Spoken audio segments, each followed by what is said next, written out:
kwiriye gukora kugira ngo mu buzima bwacu habe ububyutse cyangwa se haboneke ububyutse.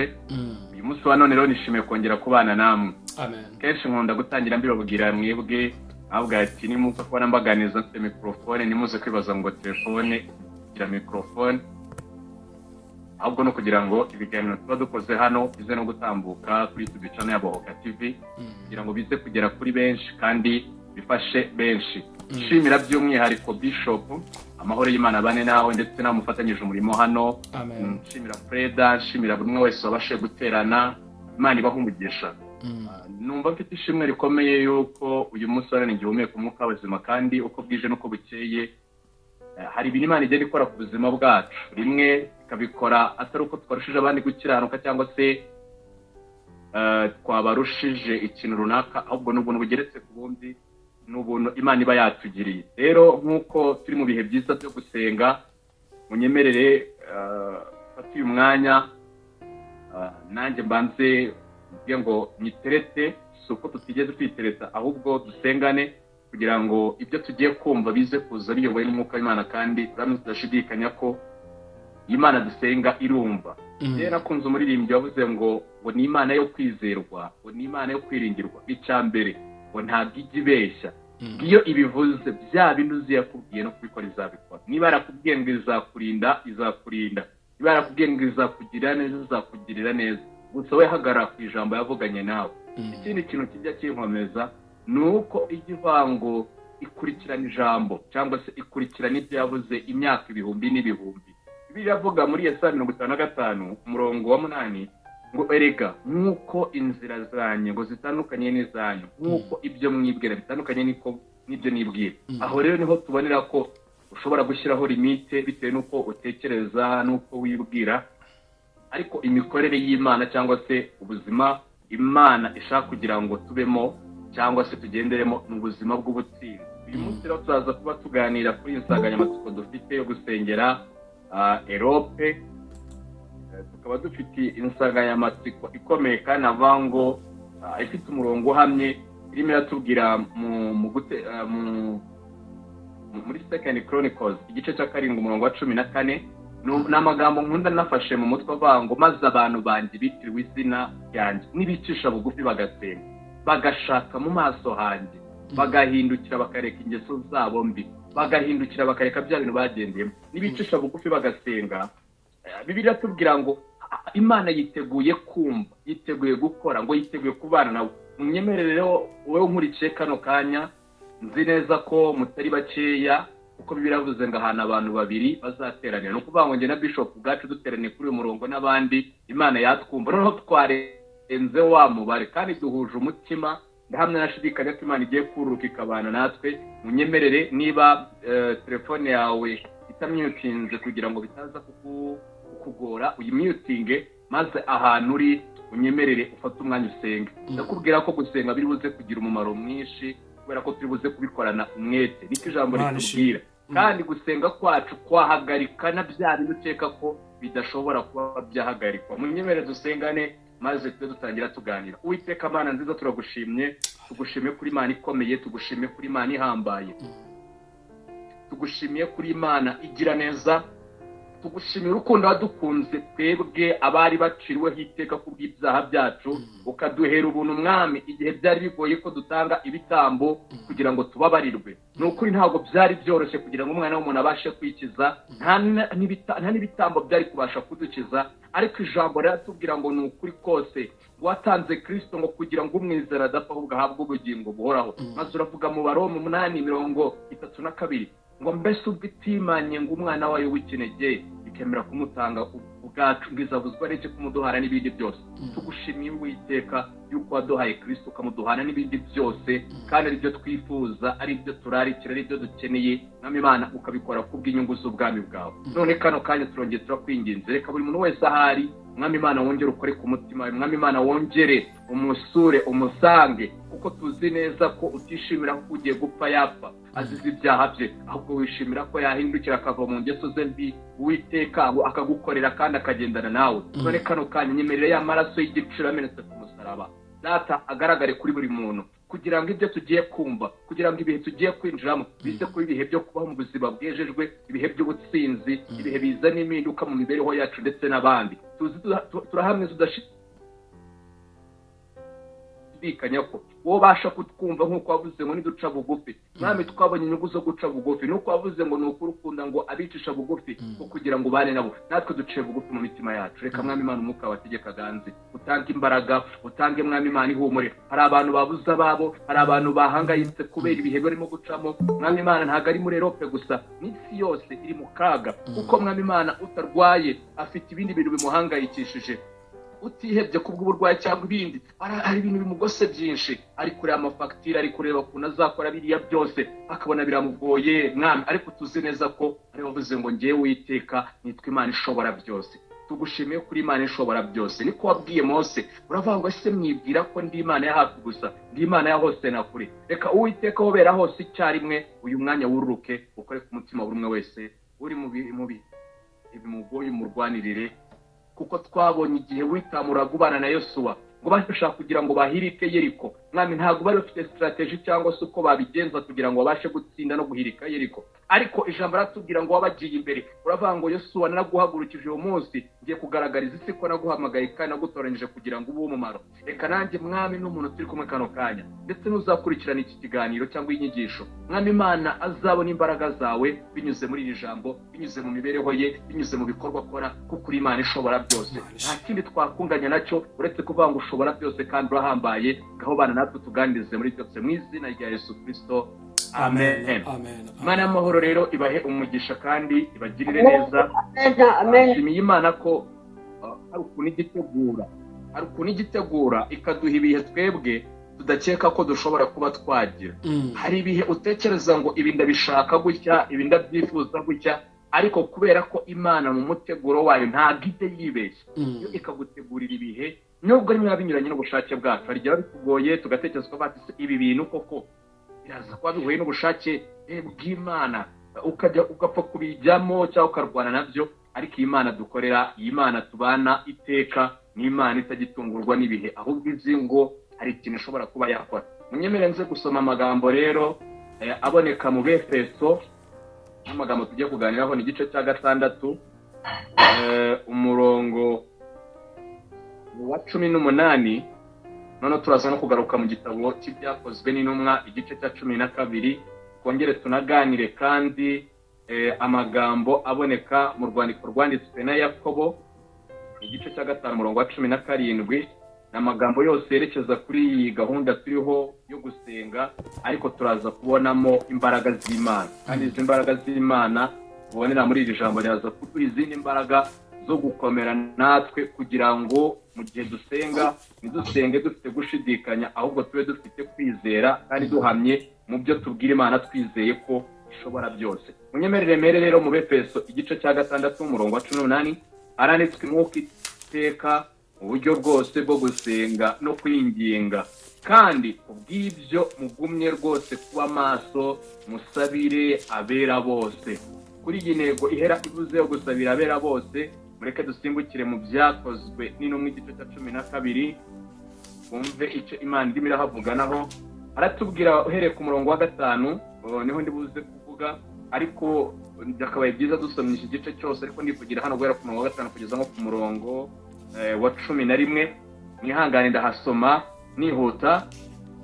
Haranditswe ngo, nuko Petero arindirwa mu nzu y'imbohe, ariko abitorero bagira umwete wo kumusabira ku Mana. Herode araye ari bumusohore, iryo joro Petero yari asinziriye hagati y'abasirikare babiri aboheshejwe n'iminyururu 2. Abarinzi nabo bari ku nzugi barinda inzu y'imbohe. Nuko marayika w'umwami Imana ahagarara aho umucyo waka mu nzu. Marayika akomanga Petero mu mbavu, aramukangura ati, byuka n'ingoga. Iminyururu imuva ku maboko iragwa. Marayika aramubwira ati, kenyera ukwete inkweto zawe. Abigenza cyo, arongera aramubwira ati, wipfubike umwitero wawe unkurikire. Arasohoka aramukurikira, ariko ntiyamenya ibyo marayika akoze ko ari iby'ukuri, ahubwo agira ngo abirose mu nzozi. Banyuze ku barinzi ba mbere no ku ba kabiri, bagera ku irembo ikingishijwe urugi rw'icyuma rijya mu murwa rurabacingukira ubwarwo, barasohoka banyura inzira imwe. Uwo mwanya marayika amusigaho. Petero agaruye umutima aribwira ati, noneho menye by'ukuri yuko Mwami Imana yatumye marayika wayo ikankura mu maboko ya Herodi, ikankiza ibyo ubwoko bw'Abayuda bwatekerezaga byose. Turongera kandi nanone nk'uko nababwiye dusome amagambo aboneka mu rwandiko rwanditswe na Yakobo ni igice cya 5 n'umurongo wa 17. Ariko munyemerere kariho nsoma. Haravuga ngo dore Eliya yari umuntu umeze nkatwe, asaba cyane ko imvura itagwa. Imvura imara imyaka 3 n'amezi 6 itagwa. Arongera asenga, nuko ijuru rigusha imvura, ubutaka bumeza imyaka yabwo. Mwakire neza ijambo ry'Imana. Tumaze gusoma ibyanditswe bitari bikeya. Ni ibyanditswe birimo biragaragaza ko tugomba gusenga. Icyo ni icyambere. Cya kabiri nuko tugomba gusengerana. Icya gatatu nuko mu bihe tubamo cyangwa se tunyuramo akenshi habaho uburinzi bw'Imana, cyangwa se kubaho uzi neza ko ibyo bintu ugomba kubicamo, ariko kandi ukaba uzi neza ko Imana izagutabara. Icya gatatu twabonye ni ubutware twahawe bwo gusenga. Bishobora gutuma hari ibintu duhagarika, bishobora gutuma hari ibintu turema, bishobora gutuma hari ibintu bikoreka muri ubwo bwami bw'Imana, kandi bigatuma abantu benshi bizera Imana. Turi mu bihe natangiye mvango buri muntu umurikiye kano kanya ashobora kuba adafite ikibazo cy'imvura cyangwa se kibiza cyangwa se ikibazo kijyanye n'ibintu bishobora kuba byamusenyera, ariko akaba afite ikibazo kindi mu buzima bwe. Ushobora kuba aho uri wumva uguwe neza wenda mu gice kimwe, ariko hari ikindi gice ukeneye kubona Imana. Niyo mpamvu mu mibereho yacu cyangwa mu buzima bwacu ndakubabwira ngo ni byiza ko tuzabaho turi abantu basenga igihe hari ibisubizo n'igihe hari ibibazo. Kubera iki? Ni ukubera ko iyo twasenze bikaba ubuzima bwacu, bikaba imibereho yacu, biravuga ngo tujya tubasha guhishurirwa amakuru ari imbere. Haleluya. Tujya tubasha guhishurirwa ibiri imbere bigomba kuba byatugirira nabi, kubera ko iyi Mana mu bumana bwayo nakunze ikintu gikomeye yavuze. Yaravuze ngo ngewe Uwiteka mera mu itangiriro nkageza mu iherezo, havuga ngo umugambi wanjye nzagira gute, nzawusohoza. Mu yandi magambo, ushobora kumenya imyaka umaze ariko ntabwo wamenya imyaka usigaje. Ushobora kumenya ingendo wagenza ariko ntabwo uri bumenye aho ikirenge cyawe kiri bukandagire. Yewe n'aka kanya nkurikiye aho wicaye cyangwa aho uhagaze cyangwa aho uryamye nuramukubyutse, ntabwo wigeze utera imibare ngo uvuge ngo ndaza gukandagiza ikirenge cyanjye ku ikaro risa gutya, ndaza gukandagira aha, ndaza kunyura aha ngaha. Kubera iki? Nuko wowe nk'umuntu hari ibintu utajya utekerezaho. Ariko ndibuka twiga igitabo cy'Abalewi, nabonye kuri Imana avuze ngo nibarimbishe ihema ry'ibonaniro ndetse na biriya byose byagomba kuba muri iriya hema. Yagendaga ivuga meziri, kavuga ngo hano muzabe mufite imikono iyi ngiyi n'aha imikono iyi ngiyi. Naje gusanga iyi Mana yacu ari Imana ijya muri detaye z'ubuzima bwacu. Kavuga ngo rero kubera ko uzi igihe umaze ariko utazi igihe usigaje, njye mbasha kukureba imbere. Niyo mpamvu nshaka ko unabaza. Yeremiya 33:2, nabaza ndagutabara, mwereke ibyo amaso yawe atigeze kubona, kugira ngo ubashe kubaho ufite ishimwe ryuzuye. Ngerageje kubiparaphraza cyangwa se kubivuga amagambo yanjye, ariko Imana iri tugaragariza ko ikeneye ko twebwe abitiriwe izina ryayo tuza tuje kugira ngo tubane nayo. Haleluya. Kugira ngo tuganire. Ibi biduha imbaraga zo gutsinda, tukagira ubutsinzi mu bigeragezo. Ntabwo Imana yigeze isezeranya umwana w'umuntu yuko atazahura n'ibigeragezo.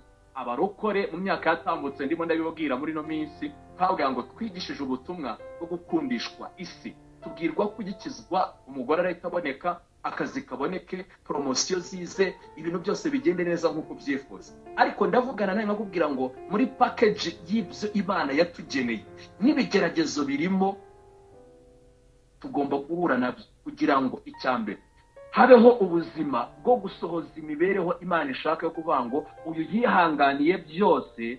Yakobo igice cya 12. Niyo mpamvu akwiriye kugororerwa. Wari uzi ko hari ahantu tugera tukababazwa n'ibihe duhura nabyo, tukumva turihebye, tukumva dutakaje icyizere cy'ubuzima, ariko Imana ikatureba ikavuga ngo bana banjye ni muhumure mukomere, ntabwo nzabasiga kandi sinzabahana. Nubwo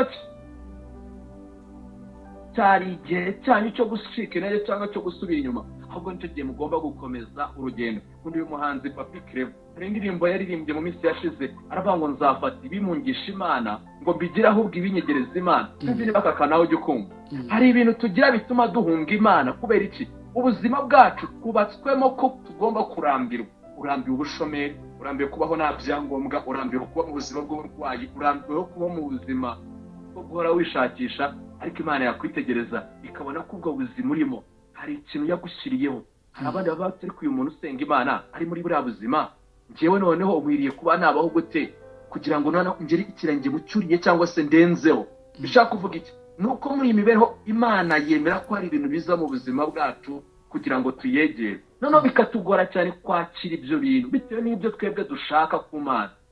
Akenshi dusenga Imana dushaka mu biganza, ukavuga ati Imana ndabizi ko utanga ibi ndabikeneye, ariko reka tuvugishe ukuri. Wari uzi ko hari igihe ugenda usaba ikintu Imana ikabona ko ni ikiguha, bizakwibagiza Imana, bizakwibagiza urugendo rw'agakiza, Imana ikemera kukikwima. Umusore nimuha cya kintu ntabwo nzongera kumubona, ikemera ko ibanza kukubakamo kugira imbaraga z'umutima. Uko igice cya mbere umurongo wa 80. Imana ishobora kwemera kutinda mu butayu kugira ngo ugwize imbaraga z'umutima. Niko havuga ngo nuko mwana arakura agwiza imbaraga, akurira mu butayu agwiza imbaraga z'umutima. Hari igihe tubamo cyangwa se tugeramo Imana idashaka kugira ngo gusa use nkaho twibagiwe, ahubwo ishaka kugira ngo twongere twibuke imirimo yayo. Nitujya mu buzima bwo kwibukiranya imirimo y'Imana, uza gusanga ufite liste y'ibintu Imana yakoze mu buzima bwawe. Ntabwo biri buze gutuma bya bintu bikugose cyangwa bikubayeho bikuri kugenda uhura nabyo biguhangayikisha. Kubera ko ufite ibihamya. Hari agakorasi dukunda, ariko kubwiriza umuntu yicaye n'ikibazo rero muyenzo kwa magazine no kukabatambira kuko numva bindimo ngo dufite ibimenyetso birenga kimwe bitwemeza yuko Imana izatugirira neza. We hari ibimenyetso birenze kimwe bitwemeza ko Imana izatugirira neza. Nyamara ntabwo Imana itugira neza kubera ko twasenze, itugira neza kubw'umugambi wayo, ahubwo dusenga kugira ngo tumenye amakuru yuko dukwiriye kwitwara muri uyu mugambi wayo yateguye. Kuko gusenga ntabwo ari byo bizana igisubizo, ahubwo kubana n'Imana ukaba mu buzima bwawe bizana ibisubizo rimwe utanasenze. Unyumve neza aha, ntabwo mvuze ko gusenga bitazana igisubizo 100%, ahubwo ni igice kimwe mu bizana igisubizo.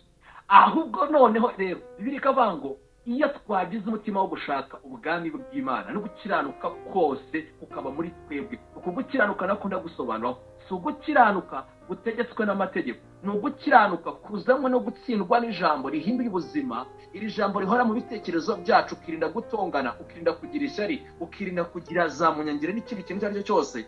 Ibyo bituma Imana rero ikubona, ikabona uri muri presence yayo. Bituma iyo Imana ikurebye yibuka icyo yakuvuzeho, noneho wajya imbere y'Imana uhagaze muri Yesaya 62 umurongo wa 6 avuga ngo abibutse Uwiteka no gucogora ikakubona vuba. Gusenga bituma Imana itubona vuba, ariko mu by'ukuri suko itatuzi. Hari abantu igira neza rega batanasenga cyane. Ntabwo ndi kubatera ubunebwe bwo kugira ngo mureke gusenga, ahubwo ndi kubashishikariza kugira ngo iyi mibereho tubayemo tugire inyota yo kuvuga ngo ndashaka gukiranuka. Kuko hariho ibintu tuzasengera ntibisubizwe. Benshi dufite ibihamya by'ibintu twabwiye Imana bigatinda bikananga, ikanga no kubisubiza. Kubera iki? Igihe tubwira Imana igira ibisubizo bitatu: igira yego, ikagira tegereza, ikagira na oya. Nubwo tujya tuvuga ngo Imana ntabwo ijya ivuga oya, none se tuvugisha ukuri. Ubu nasaba Imana kugira ngo impe amafaranga menshi kandi mfite umushinga wo kuyakoresha ibintu bibi, cyangwa ibona ko bizangusha ikambwira ngo tegereza. Hari igihe ibona yari imaye umwanya wo kwiga ngo nige ngira umutima ukomeye, yabona byanze ikabati wa musore we cyangwa wa mugabo wa mugore we wa mukobwa we, ibi bintu washakaga ntabyo nguhaye. Oya y'Imana ikaboneka. Ariko mva ahantu tutajya tubona oya y'Imana ni igihe turi muri Yesu neza. Bibiliya yaravuze mu rwandiko Paulo yandikiye Abakorino, Bibiliya avuga ngo muri we ngo niho yego y'Imana ngo iri, ngo niho iri. Bivuga ngo uyu muntu uri muri Yesu, uyu muntu uvuga ngo imibereho yanjye ndipimira kuri Yesu, hariho ubuzima ageramo, yahura n'intambara, yahura n'ibigeragezo, akavuga ngo kubera ko Yesu turi kumwe. Kandi mu Bafilipi igice cya 1 umurongo wa 29 avuga ngo ntago namuhawe gusa kumwizera, namuhawe no kugeragezwa kubwe, kubera ko turi kumwe akaba azi ko ibimpura nabyo. Mu Baheburayo akatubwira ngo ubwo yageragejwe natwe tukaba twarageragejwe, abasha kumenya abageragezwa ngo no kubaha imbaraga zigize gute ngo zo gutuma bihaka. Umurongo wa 13 none tukagera ahantu twatiri ibyiringiro n'imbaraga, tukavuga ngo ntabwo dushobozwa nawe uduha imbaraga gusa, ntabwo dushobozwa nawe mu nzara, ntabwo dushobozwa nawe gusa ahangaha, ahubwo muri byose aradushoboza akaduha imbaraga. Wabivugaga yari yarashonje, yarakubiswe, yaranzwe, yaratutswe, yarameneshejwe, yaracishijwe mu idirishya, ndetse yahuye n'akaga karenze ako dutekereza. Mwibuke cya gihe umuyaga, inkubi y'umuyaga iza mu bwato, ubwato bugatangira kugenda burengerwa, bamwe bakaroha hamwe, bari babatwaye babajyanye kubagira nabi babate. Ariko se turabigenza gute? Pawulo atanga inama aravuga ati mubikore gutya nuko mubigenza uko ngo muraza kubona igisubizo cy'Imana, ngo babikore bigenda neza. Kubera iki? Nuko uyu wabyanditse hari inzira yaciyemo, arangije aravangwa. Ariko mwibuke neza, haleluya, mukeneye kurushaho kwegera Imana. Ni izihe nyungu noneho tubona twasenze? Dukwiriye gusenga gute kugira ngo amasengesho yacu aze kujya imbere y'Imana ari umubavu uhumura neza? Kuko nitujya mu nyungu zo gusenga turaza kubona nyinshi. Gusenga ni imibereho, gusenga ni ubuzima, gusenga bituma wibukwa n'Imana, gusenga bituma na wa muntu warucitse intege abona izindi mbaraga, gusenga bizakubeshaho ufite kandi udafite. Bibiliya inabihamya neza ikavuga ngo hariho abantu bagaragara nk'abasuzuguritse, bagaragara nk'aho nta n'ikintu bafite, ariko kubera kuntu begera Imana bagatindana nayo, bakamenya ibyo Imana ivuga iri mu ijuru, bakamenya uko bakwiriye kwitwara, iyi mibereho yabo, ubu buzima barimo bujya butungisha benshi. Imana ishimwe. Wari uzi ko hari igihe ushobora kuba waribeshye, reka nkoreshe gutyo kwibeshya, cyangwa se ukabikora wabigambiriye, ukavuga ngo Mana tukweretse imfubyi n'abapfakazi ubagirire neza. Ukibivuga gutya, Imana niyirengere muri za mfubyi n'abapfakazi uzi, ikahita ifata nk'imfubyi iri muri Mayinamari cyangwa se Guinea-Conakry mu gihugu utazi. Iryo sengesho Imana ikagerekezayo, yari igiye kubwira bikahita ikoresha umuntu akayikubita nk'amafaranga, ikajya kugura ibyo kurya bya saa sita. Kubera iki? Turasenga ariko nubwo tugaragara nk'abasuzuguritse, tutungishije benshi. Ntabwo wavuga umumaro wo gusenga ngo urangize, ahubwo ni uko yakuntu tuzitwara bizatuma igihe tugiye gusenga, uko gusenga kwacu kugira umusaruro, ndetse Imana ikabikoreramo cyane. Niki tuzakora? Nakoresheje ibyanditswe Pawulo yandikiye Abefeso igice cya 6 umurongo wa 18, aho yavuze ngo nimusenga musengeshe umwuka iteka, kandi musengere mu kuri, nimumara gusengera mu kuri nimwirebeho gusa, mwibuke n'abandi. Imana itugirire neza. Abenshi tubayeho mu buzima bwo gusenga, ariko tugasenga twirebaho gusa. Urusenga gusa Imana ibi ni gake cyane uzasanga dusenga dusaba ko n'abandi Imana ibagirira neza. Ariko iyo warengeje ibitekerezo byawe, ibyifuzo, ugasengera abandi, bituma Imana ibona ko iki kintu kiri rusange. Reka dukoreshe iyi mvugo, uzarebe iyo hari ibintu bitagenda neza, wenda igihugu kikabona ko imbaga nyamwinshi y'abantu bari kuvuga kuri bya bintu timureke bihinduka, uzarebe kuntu inama y'abaminisitiri iterana igitaraganya, kavuga ngo niba abaturage bangana gutya bari kuvuga ibi bintu, bikagaragaza ko ba bantu bakeneye impinduka ari benshi. Uzasanga iyo nama y'abaminisitiri yateranye n'umukuru w'igihugu arimo, ivamo ifite umwanzuro ufatika kandi umwanzuro muzima. Bivuga ngo niba twateranye tugaterana kuri umurongo, tugahura dufite umugambi wo gusenga kugira ngo Imana izane impinduka ku isi, ndetse ihindure, igire ikintu ikora ku Burayi, igire ikintu ikora kuri Afurika, igire ikintu ikora kuri no migabane yacu, Amerika, Aziya, Australia n'ahandi, nuko dukeneye ko ijuru riterana. Muri Hoseya haravuga ngo mu gice cya 2, niba nibuka neza mu mirongo imanuka hasi nka 12 gukomeza, ngo Uwiteka azitaba ijuru, mbese bigaragaza ko rizaterana rikitaba ku bwacu. Kubera iki? Ko twagize ibihe byo gushaka Imana. Rero iyo twasenze tureba n'inyungu z'abandi, kugira ngo barusheho kuba muri bwa buzima buhesha Imana icyubahiro. Imana irakora kandi irasubiza. Ikindi kintu ni ugusenga dusaba ibintu birimo inyungu z'Imana. Ntekereza ko aba bantu bari mu gihe cya Herode, bari mu cyumba basenga, bari gusengera Petero. Ntabwo basenze bareba inyungu zabo. Baravuze ati Imana, wibuke ikintu wavuze kuri Petero. Uramuvuze ngo uzamwubakaho itorero, azayobora umukumbi wawe, hari ibyo azagenda afasha abantu. None ejo bazamuca uruhanga, ibi bintu waba ubifitemo inyungu. Imana igira ikirabata ariko uzi ko ibi bintu ari byo. Ni gute Herode ashobora kwica umuntu wa mbere akagera no ku muntu avuzeho ijambo? Nagira ngo utangarize ngo nkurikiye kano kanya, ntabwo uriho kubw'impanuka. Niba waranavutse kubw'impamvu z'umugabo n'umugore runaka bahuye bakabigenza kwa kundi ino minsi bavuga ngo ni ukwikocoranira, ndagutangariza ngo ibyo bintu nubwo byabyara n'abantu, ariko Imana izi neza ko kuba uriho hano uri inyungu z'Imana. Kuba uri hano ku isi uri mu nyungu z'Imana. Imana yibuka ijambo Yesu yavuze kuri Petero avuga ngo icyo navuze ngomba kugikurikirana kandi nkakirinda. Nagira ngo utangarize ngo icyo Imana yavuze ku buzima bwacu n'ubw'abandi turimo turasengera, nuko Imana izagira ishyaka ndetse n'umwete wo kugira ngo igikurikirane ikirinde.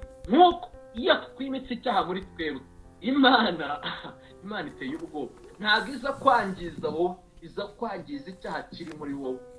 Niyo mpamvu tubona umugabo witwa Nebukadinezari yagize gutya mu gitondo kimwe amaze kubaka Babuloni, avuga ngo mbega Babuloni umurwa niyubakiye we, mbega Babuloni nziza we. Akimara kwihimbaza ubwibone bwo mu mutima, Imana yabaye hoya, ibi ntabwo nabyemera. Imana ikurikirana bwa bwibone bwo mu mutima, ijya kumucisha bugufi, amara imyaka 7 arisha nk'inyamaswa. Bivuga iki? Nuko iyi Imana ikurikira icyatuvuzeho kandi ikarwanya icyo tugenderamo idashaka. Bishaka kuvuga ngo mu gihe turimo turasenga, tugira umwete wo gusaba n'ikintu Imana ifite. Imana imufiteho inyungu, kandi izi nyungu imufiteho ntabwo zatuma imureka. Ese mu bintu ujya usengera mu mibereho yawe, ujya wibuka gusengera usaba Imana ibintu ifiteho inyungu. Kuko iyo twamaze kugera ku rwego dusaba ibintu Imana ifiteho inyungu, ni ukuri ndababwiza ukuri, ntabwo Imana ijya yemera guhomba. Nuko uzi ko nawe hari ibintu utangirwa ngo sinemera guhomba, ukagerageza wenda bikanga, ariko wagerageje. Imana ntabwo ijya igerageza, ahubwo ikurikirana icyo yavuze kugira ngo inyungu zayo zikomeze kugaragara mu bwami bwayo. Urundi rugero rwa kabiri, biratubwira umuntu witwa Hana. Hana agiye gukira avata, ariko Mana ugira ucya unyima umwana mukeba wanjye pe najya nkina ku mubyimba, ariko Mana buriya biriya bintu ubura bireba ukabyitegereza. Imana yamubwira ati ndabireba nkabyitegereza, ariko buri mu bushake bwawe. Ariko Mana reka tunayigose.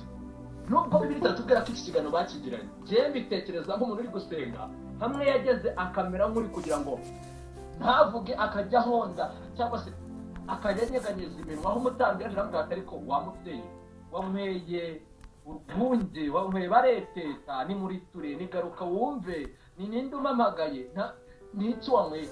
Ariko kubera ko yari afite ikintu yumva ashaka ku Mana, abwira Imana ati Mana ubundi warebye ukuntu bigenza ukama umwana ko azagukorera, ko azaba uwawe, nzamugotora.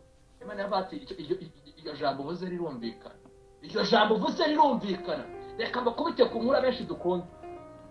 Dawidi ahagaze imbere ya Goliyati, Goliyati yaramubwiye ati reka bisene mwasuzugura we, mwansuzugura. Bigezeho mufata akantu k'agasore k'umugirigiri kakagenda kareshya kuriya, kareshya katagera no mu mavi yanjye, niko kaje bagarara imbere, kaje kumbwira iki? Bibiliya tubwira ngo arabanzi uha gasore, uyu munsi ndaza kukubagira ibisiga abantu amenye ko nta mikino. Bibiliya tubwira ngo Dawidi aramubwira ati waneye witwaje agacumu n'uducumu n'ingabo nyinshi, ariko njyeweho ndagutera mu izina ry'Uwiteka Imana ya Isiraheli. Haleluya. Ngo amare kubivuga ngo Imana ahantu yicaye mu ijuru gikomanga kuba marayika n'ibizima bimwe. Ngo hari umuntu utuvuzeho, hari umuntu uvuze kuri ibi bintu ntabyumvishije. Imana ngo hari umuntu utuhamagaye aravuga ngo intambara agiye kurwana irimo abantu benshi kandi ibi bintu bizamenyekana ku isi yose, nimureke two kubyihanganira. Amarayika bati Uwiteka twabibonye, gira icyo ukora kuko ni wowe ushobora byose. Batereka Dawidi mwere, uzajya gufata amabuye 5 amabuye atanu rimwe ngiye kuri kubisamo imbaraga zidasanzwe n'umufilisitiya wibeshyuresha kuri nirimukora ku gahanga araza kugwa hasi nk'ikintu gihitswe n'amaso ngo ryabuye ngo ngarishyire mu mukaturo cyangwa mu muhumetso bimwe bakora mu kirere ngo azunguze inshuro ya mbere ya kabiri ngo umufilisitiya atangira kuranganya amaso ntabanga yuko aragarutse n'ibiki gatangiye gukora azunguze inshuro ya gatatu azunguze inshuro ya kane ngo agere ku nshuro ya karindwi ngo arirekure ngo rigere rikubita mu ruhanga rw'umufilisitiya iragute uhamagara Imana ndagira ngo babwire ngo mu bintu turimo turasengera mu bintu turimo turavuga byose twereka Imana ibyifuzo haba mu mibereho yacu haba mu buzima bw'abandi muri rusange Imana ikeneye ko ibanza kuguza muri izo nyungu ibyo bintu uri gusengera Imana ikeneye ko igaragaramo nigaragaramo ntabwo izabura kugira ikintu ikora Esther avuga ati ariko Mana ibi bintu urimo urakora ni ibiki ko abayuda tugiye gutsembwa kandi bavuze ngo nta muntu uzigera akora ku bayuda ngo abatsembe bamareho nzabana nabo igihe bazagira umwete wo kunyumvira reka none kuri Morodekayi nawe agenda asenga nanjye nemeye gusenga maze tuzarebe Esther igice cya 9 umurongo wa mbere Bibiliya tubwira ngo umunsi abanzi b'abayuda bari kubagiraho ubutware ngo ni wo munsi abisiraheli haleluya abayuda bagize ubutware ku banzi babo bivuga ngo igihe cyose twegereye Imana ariko Imana ikaba ibifitemo inyungu nicyo gihe Imana itwegera nayo ikaturwaniriza ibyaturwanya sinzi bigose abantu uyu munsi wa none buri wese ntago twarondora ibimugoye kuko tujya kubivuga uraza gusanga hari ufite ikibazo cyo kuba yaratsitaye cyangwa se urugo rugiye gusenyuka ntitubivugeho ariko buri kibazo cyose urimo uravuga ngo iki kibazo iki niki ndagira ngo babwize ukuri bere data Imana ikeneye kugira ngo ibone inyungu zayo ese niramuka itugiriye neza niki twe twiteguye kuyikorera simbivuga ngaminije kugira ngo ngubwire ngo uzatanga amafaranga runaka uzagira iki ahubwo ufite inyota yuko niramuka ikugiriye neza uzarushaho kuyegera cyane ukarushaho no kuyegereza abandi ufite inyota yuko mu gihe duteranya ahangaha turi abantu runaka ejo tuzajya twakubise turi abantu benshi kubera ko hari abandi watumiye niba unkurikiranye kano kanya ukaba uri kumva aya magambo ukaba utari wabwira abandi bantu ufite muri telefone ati muze mukurikira ahangaha iyi link nimuze mubane tubone mu bihe byiza byo gusenga ndakubwiza ukuri uri igisambo ngushinjije ubusambo kubera ko ntabwo ibi bintu tuba turimo turarya bihindura umuntu w'imbere bigatuma uyu muntu w'imbere atungisha abandi ari ibintu byo kwihererana ibi ni ubusambo Bibiliya yatubwiye ngo abitoro bagize umwete wo gusenga bahurira hamwe basenga kugira ngo Petero asohoke kugira ngo utangarize ngo kubw'umwete n'umuhate ndetse na ryashyaka nge nawe dufite hari abantu bagiye gusohoka ibintu bari barimo hari abantu bagiye kubona Imana hari abantu bagiye kubona ubutabazi bw'Imana kubera ko gusenga kwacu ngo kujya kukarenga kukagera imbere y'Imana kukanyeganyeza intebe y'Imana Imana ikavuga ngo ninde utwambaje ko twumvishije yashyizemo inyungu z'ubwami bw'Imana haleluya Imana bakora basaba Imana kubera iki ntago babona ko Imana ishoboye kubera ahantu bamaze kugera ariko iyo twamaze kubona ko Imana ituyobora ikatureberera imbere ntago tujya dutinya yuko ibintu byose twakora hazamo inyungu z'ubwami bw'Imana urabona abakozi b'Imana babiri barimo barashwana ntango uyu nguyu ngo ngewe ngo ndabona ngo afite ukuntu yigisha ngo ngewe ngo ndabona uyu nguyu ngo afite ukuntu asobanura ibintu ntabwo Imana duhamagare kugira ngo duhangane ahubwo duhamagare kugira ngo twubake ubwami kandi ubuzima bwo kubaka ubwami buhera muri wa mutima w'umuntu ukuntu agenda abana n'Imana ukuntu agenda yegerana n'Imana ikindi kintu cya gatatu ni ugusaba ikintu Imana izi neza ko ifitemo icyubahiro ese niba turimo turasaba ngo Imana ikize Uburayi Afurika ndetse n'isi muri rusange biraza kugaragaza icyubahiro cy'Imana hano ntabwo dushidikanya kuko gihari ariko umva ikintu gitangaje hari igihe Imana ibona ibi bintu ukabona turimo turabisaba nabi nkaba kwakura umuntu abakura yishima ugasenga amasengesho yawe gusa wagera ahantu ngo Mana ngo nawe ngo biri urabibona nabwiye ko Imana ikunda detail ishaka ko tuyibwira buri munsi tukayiha raporo y'ibyo twiriwemo kandi uku kuyiha raporo biduha kugirana ubusabane bwimbitse n'umwuka wera kuko ugera ahantu wumva ijwi ry'Imana ukabataha n'Imana ivuze wagera hano ukabataha n'amarangamutima yanjye avuze wagera hano ukavata ariko ahangaha ntago bivuye mu bushake bw'Imana ahubwo bivuye mu bushake bwanjye biguha icyerekezo kizima kuri ko wagenderamo ikiniro cya gatatu iyo twasabye ikintu kirimo icyubahiro cy'Imana ni hamwe tugera tukavuga ngo nubwo ibihe bihari naho Imana itadukiza twe tuzakomeza twitwe ko dukorera Imana kandi tuzakiranuka. Kubera iki? Twamaze gusobanukirwa ko icyubahiro cy'Imana ari cyo cyonyine ikurikirana.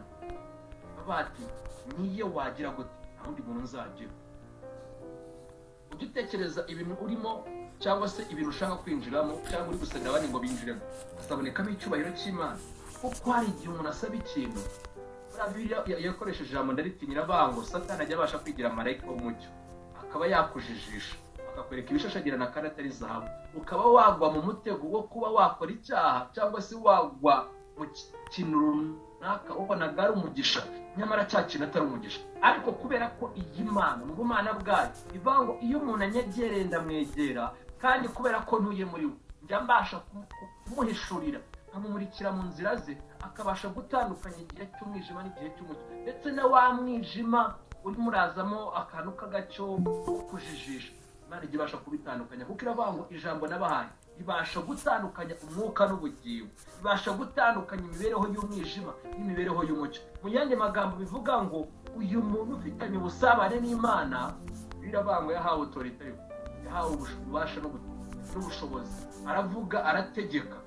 Isomye muri Mariko 10:24 haravuga ngo icyo muzasaba cyose mwizere ko mugihawe. Ntabwo uyu munsi ko n'umunsi wa 10 tugezeho nibuze kubabwira ngo mukeneye gusenga gutya, ahubwo ndi kuza kubatera kuraje kubabwira ngo ese kwa gusenga kwacu nibihe bintu twadukoramo, nibihe bintu twaba twarashyizeho cyane tutagombye kuba dushyiramo, nibihe bintu tugenda duha agaciro kandi mu by'ukuri bitakwiriye akagaciro. Ariko iyo twamaze kumenya agaciro ko gusenga ndetse no gusenga ushaka inyungu z'ubwami bw'Imana, ushaka kugira ngo Imana ihimbazwe, ntuhore wirebaho gusa. Ibintu bijya bihindura ubuzima bwacu bigahindura n'ubuzima bw'abandi. Reka mvuga ibintu bigera nko muri 3 cyangwa se 4 bijya bituma gusenga kwacu habamo imbogamizi zo kudasubizwa. Ni igihe icya mbere twasenganye umutima ufite ubwibone. Bibiliya itwereka ko gusenga ni byiza, no kuganira n'Imana, ariko tuganira n'Imana gute? Kuko Bibiliya iravuga ngo Uwiteka ngo abakure cyane y'abafite imitima ishyira hejuru. Iyo tugeze kuri iyi ngingo abantu ntibayikunda kubera ko ntivuga ko Imana ije gukora, ije kugenza gutya, ahubwo turashaka ko twumva Imana yimuye Abisirayeli bakuye muri Egiputa ikabageza muri Kanani. Ariko urugendo rwo kuva muri Egiputa ukagera muri Kanani, udukata twahabereye, kwitotomba byahabereye, bya bintu byose byahabereye, ntabwo bamwe dushaka kubyumva kubera ko bituma urugendo ruba rurerure, tukumva ko birambiranye. Turashaka kwita tuva muri Egiputa tuva nko kuzimya televiziyo si Kanani. Turashaka kwita mu gitondo usenga ukabona wasamye ugiye kubyara.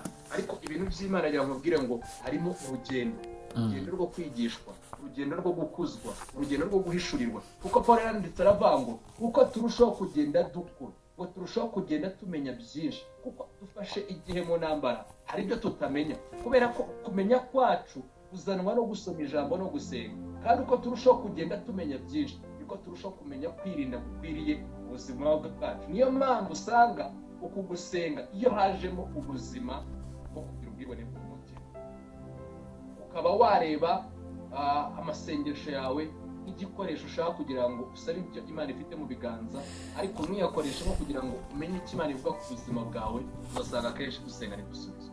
Niba iki kintu cyumvishije, abarokore benshi kandi benshi cyane dusenga dusaba mu biganza, tuva Mana duha ibi. Ariko iyo bigeze ahantu dusaba kubanza guhinduka, ngo uyu muntu wacu w'imbere tumutoze guhinduka kugira ngo tugere ku rwego noneho ibyo tuvuze bihinduka autorité, ntabwo tubikunda. Kubera iki? Kubera ko iyo tugeze aho hantu ntabwo dufashwa. Ariko Bibiliya iravuga ngo hariho ibintu tugomba kubanza gusenya. Muri Yohana 9:32 niba ngibuka neza, niho havuga ngo uko Imana itwumva gusenga k'umunyabyaha. 9:31 tuzi yuko Imana itumva abanyabyaha, ariko uyubaha agakora ibyo ishaka uwo niwe yumva. Dukeneye kuba ku rwego tuba mu buzima bwo kubaha Imana. Nubaha Imana hari ibyaha utazagwamo, nubaha Imana uzirinda, nubaha Imana uzitwararika. abarokore twigishwa imigisha Imana itanga n'ukuntu Imana ikora n'ukuntu tuzagera ku gusubizwa kw'Imana nka bimwe nahereyeho, ariko bigeze muri iki gice ntabwo tubikunda. Kubera iki? Kiza gikora ku gice cy'amarangamutima yacu twakijijwe akomeretse, ndetse kandi tukaba dufitemo n'ibirarane, dufitemo n'ububabare ndetse n'ingorane nyinshi twagiye ducamo, noneho tukabizarana mu gakiza, nituhe iyo mitwaro Yesu ngo ayiduture, noneho ibintu byose tukabizanamo n'igisirimu cyo muri no minsi, ariko byaza gukora kuri ya marangamutima yakomeretse na bwa buzima twabayemo, tukumva ntabwo dushaka kubirekura. Noneho bwa buzima bwo gukora ibyo Imana ishaka bukaturemerera, tukumva twakumva ibinezeza. Niyo mpamvu uzasanga ku ma platform yose social media abantu bakundwa bakurikirwa n'abantu bavuga ibintu biryohereye abantu mu matwi. Nibigera ku bintu bivuga ngo ese niba ndibona se umutima wanje naba narakamutsemo ubwibone, kuko ubwibone buri mu bintu Imana yavugiye muri Salomo mu migani ngo hariho ibintu 6 cyangwa se 7 Imana yanga, ngo ijisho ry'ubwibone. Ibaze ubu bwibone Imana ivuga bukaba inabutungukije inyuma. Ntabwo ivuze ko amaso y'ubwibone ari ukwisiga makeup, ariko niba ushobora kuba wazisiga bitewe n'ubwibone harimo ikibazo. Ntabwo bivuze ko ubu bwibone ari ukugenda kwa kuri wigendana uko batari umuntu agenda yirata, kuko ushobora kuba ufite demarishe mu maso y'abandi igaragaza ko wirata ariko utirata. Ahubwo ubu bwibone buraza guhera mu mutima. Bwimura Imana wowe ubwawe utangire wihimbaza, ubwenga ariko njyewe kanaka ndakomeye, we reba kuntu nigisha abantu benshi bakankurikira, reba kuntu mbifasha abantu bose bakabyemera, ugasanga noneho ibintu byose ni wowe usigaye wivuga, ugeze ahantu wahindutse inarige imaze kukuzura. Iyi narige iyo ihindutse rero igikoresho isenya umuntu, yajya imbere y'Imana yavuga, Imana ikabona ko ari kubyina abyinira mu byondo. Ariho Imana yabwiye Abisiraheli ngo muza kundibatira inzu. Kubera iki? Basenganaga ibyaha. Ubuzima bwo gusenga n'ibyaha ntibuzigera bukingura ijuru. Yewe uretse no gusengera umurwayi w'ibicurane, nta nubwo bwasenga ngo niba ari n'imbeba yateye mu nzu isohoka. None uretse n'ibicurane biri mu muntu, n'imbeba ntiyasohoka kandi yaje ari abadayimoni. Kubera iki? Ubwibone bwimura Imana. Ariko igisubizo ni iki? Ugusenga uce bugufi. Petero yabyanditseho aravuga ngo bantu muzi neza ko Imana ibakunda, ndetse n'ahandi mu ngoma za 2:7-14 haravuga ngo maze abantu bitira izina ryanjye ibicisha bugufi. Ntabwo Imana ikeneye ko tujya gusenga dufite amaprincipe n'amarules menshi twanditse, ahubwo irashaka kugira ngo ibyo twumvishije bize mu mutima duce bugufi. Wumve ko Imana ugiye kureba ari umubyeyi. Bantu munkurikiye, reka tuvugishe uko twitwiza. Wajya kureba umuyobozi w'igihugu cyangwa se w'akagari runaka hahandi utuye, ukagenda ukubita uko wiboneye, usuzugura umuntu wamuciye amazi, ugenda waciye bugufi, banakubwira ngo kata hariya, ntabwo umaze ngo kubera icyo umbwiye ngo nkate hariya. Ugenda udafite logike nyinshi zawe, kuko niko Imana ishaka. Ntishaka kuyizanaho logike nyinshi z'imikorere yayo n'ukuntu izabigenza. Irashaka ikintu kimwe, irashaka ko umuyoboro wawe uko ugenda wemera kumvira Imana. Isengera ku cya kabiri, gusenga kwacu kwabayemo kumvira Imana. Ukumvira Imana atari uko ukeneye ikintu uyibonaho, ahubwo bikaba imibereho yawe. Ndababwiza ukuri. None se kuki Bibiliya tubwira ngo Elisa abwira Gehazi arambwira ati ariko se ufite ikibazo? Gehazi arambwira ati ariko birakomeye, ngiye ku mugezi mbona ingabo ziduteye zari nyinshi, umwami w'Ashuri yewe bari benshi, ati mbega ingabo kuruzanganaga. Umwami aramubwira, Elisa aramubwira ati ariko ingabo zitugose ukuntu zingana. Aravuga ngo Uwiteka cyangwa ngakora ku maso y'umugaragu akabona. Ariko igihe asenga amasengesho tujya tugirara mumfasha, amwe arimo introduction, body, conclusion. Dufite ukuntu batubwiye ngo nusenga yuhera ahangaho manuka nugera ahangaho uvuga ibi ngibi, nugera ahangaho ukubitemo n'ibi ngibi. Yaravuze ngo Mana icyama ugakora ku maso hasi. Akimara kubivuga bibisengesho, ese ni gute nakubaka ubusabane bwanjye n'Imana bikagera ahantu ibyo mvuze Imana ihita ibikora, cyangwa se ibikora ntabanje kugenda ngo njye mu mazi, njye mu buvumo? Birasaba ngo umenye ahantu uteretera Imana. Bene data, menya ngo niwizera ko Imana izagusubiza kubera ko wafashe indege ukaza mu Rwanda, nuko bizagenda. Uzahora usubijwe kubera ko wafashe indege ukaza mu Rwanda. Niwizera ko uzajya muri Isiraheli ngo ku rusengero Salomo yubatse ugakora kuri kiriya gikuta mbese ukabyizera ukabatireka amabwiriza ukuri ariho nagenda asubiriza nakubwira ngo uzasengera ku misozi yose ibaho ntuzigere usubizwa ibyo wizereyemo n'ibyo byatumye usubizwa niwizera ko uzasengera mu buvumo uzava ku gitanda ukaryama hasi ibyo bizatuma usubizwa uyu munsi ndashaka kukubwira ko ukeneye kubaka ubusabane bwawe n'Imana ukagera ku rwego Imana mu bana niba ngo nzabona gutabarwa ari uko navuye ku gitanda nkajya kuri matora cyangwa nzabona gutabarwa ari uko naraye mu misozi runaka ahubwo kumva ko Imana ibana nawe mugendana muganira ituye muri wowe n'ubaye ubwira ngo Mana girira neza abantu bawe ikaba yabikora ikindi kintu ni ugusenga tudafite kwizera abantu benshi dusenga dushidikanya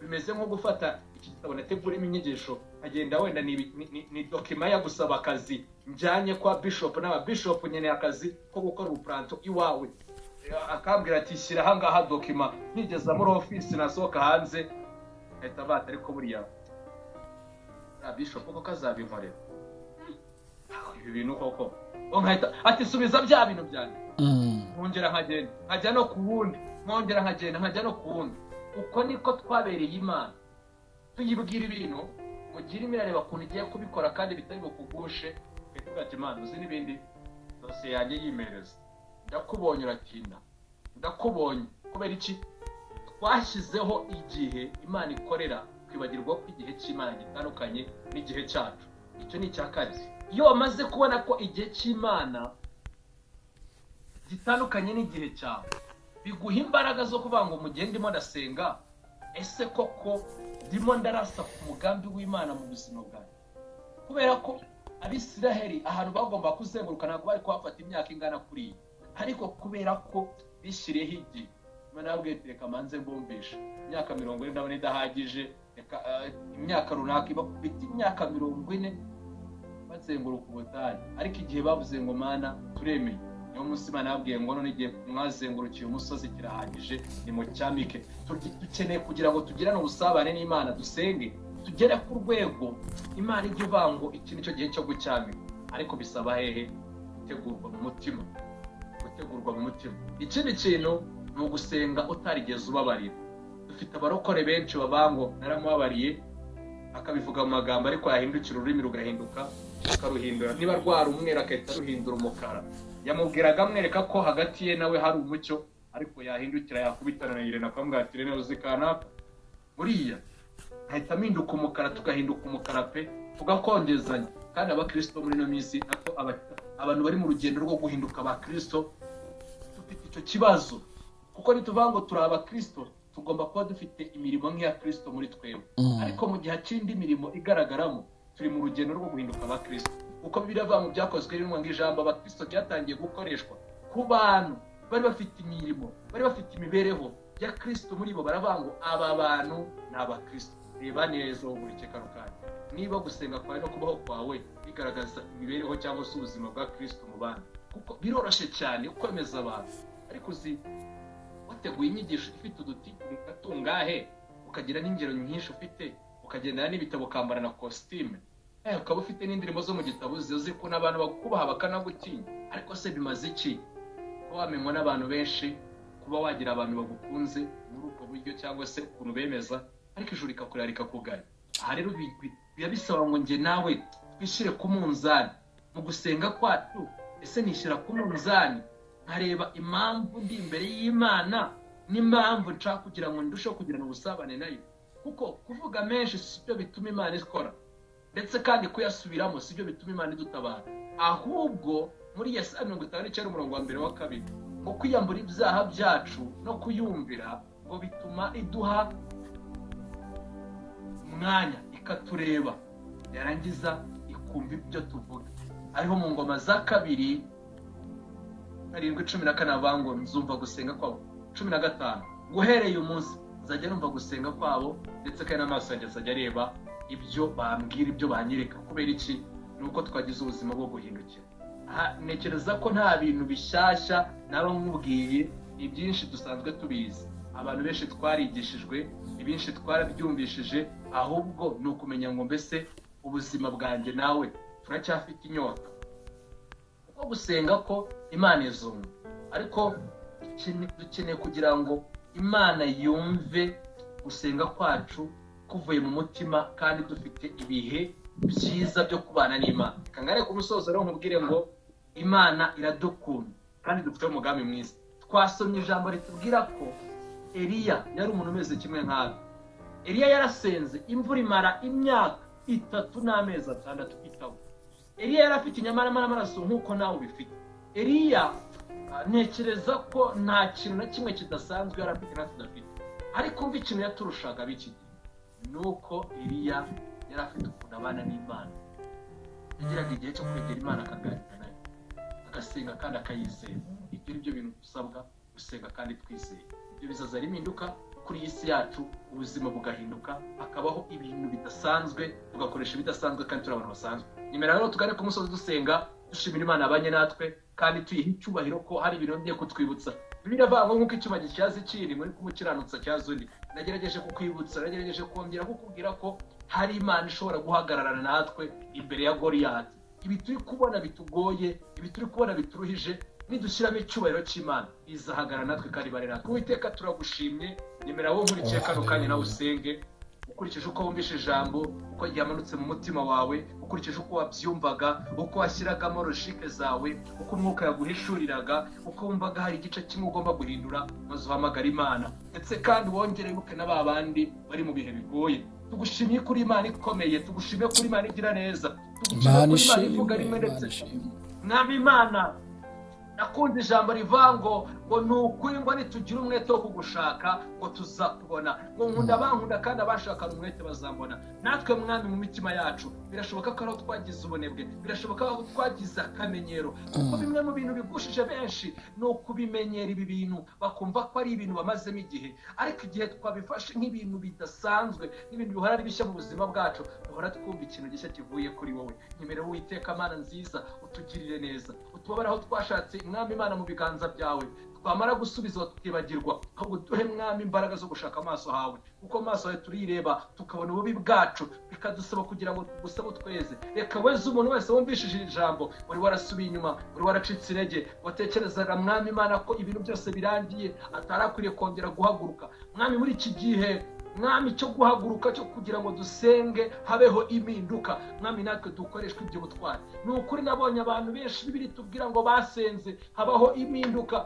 Esteri yarasenze umunsi Abayuda bari kwicwa n'ibicwa. Ni ukuri Saduraka, Meshaki na Abedenego umunsi bari guhira siho bahiye, kuko barasenze mwamubana nabo. Ndetse ngo n'itorero ngo ryagize umwete wo gusenga, ngo Petero asohoka mu rusengo aho yari afungiwe, mwami yari kwikureho nk'umuntu, ariko mwami kubwo gusenga hari ibintu byahindutse, hari ibintu byahindutse bihinduka mwami Imana, ngo bibe ubutumwa bwiza buzana impinduka. Ngo Paulo na Sila bari mu nzu y'imbohe barasenze, mwami igihe ngo bagomba kuba bagirirwa nabi, ahubwo kiba igihe cyo guhimbaza Imana, iminyurire irafungura.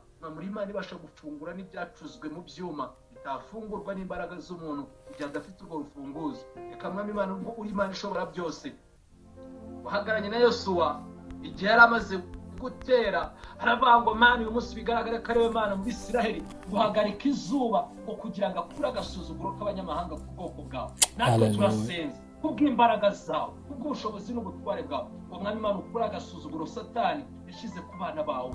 Data abereka ko ntacyo bashoboye, abereka ko ari abanebwe, abereka ko ntacyo bakimarira, ariko tuguhamagaye nk'Imana ishobora byose, nk'uko wabibwiye Mose ngo nzagendana namwe nk'Imana ishobora byose. Reka natwe ugendane natwe muri uru rugendo, abari mu bihe bigoye, biruhije, biremereye, mwami Imana ubane nabo, ubayobore muri byose. Urakoze kuko wabanye natwe kandi ukomeje kubana natwe, ni mu izina rya Yesu Kristo nsenze nshimira, amen. Imana ibahe umugisha kandi bagirire neza. Imana kandi ibintu bikomeye, ni ukuri amahoro y'Imana abane nawe.